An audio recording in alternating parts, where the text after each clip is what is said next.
প্রতিদিন বিকেল ৫:৪৫ একটা মেয়ে এসে দাঁড়ায় আমার অফিসের জানালার নিচে। চোখে তার কালি, মুখে শান্ত হাসি, আর হাতে এক কাপ চা। প্রথম দিন ভেবেছিলাম হয়তো ভুল করে এসেছে। দ্বিতীয় দিন দেখলাম আবারও সে এসেছে, হুবহু একই সময়, একই জায়গা, একই চা। আমি তাকাই, সে চুপচাপ দাঁড়িয়ে থাকে, একবারও কিছু বলে না। ৫ দিন পেরিয়ে গেছে, ৬ দিন। সপ্তম দিনে আমি আর থাকতে পারলাম না। নিচে নেমে জিজ্ঞেস করলাম, আপনি প্রতিদিন আসেন কেন? সে তাকিয়ে বলল, তুমি আমাকে চিনতে পারো না, তাই তো?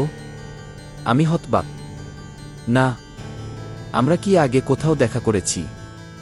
সে শুধু হাসল, তারপর চলে গেল। আমি তার পেছনে হাঁটলাম, কিন্তু মোড় ঘুরতেই সে হাওয়া। আমি ভয় পেয়ে গেলাম।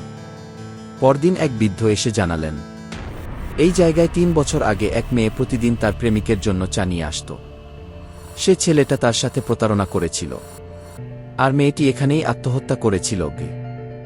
আমার গলা শুকিয়ে গেল। আমি জিজ্ঞেস করলাম, তার ছবি আছে?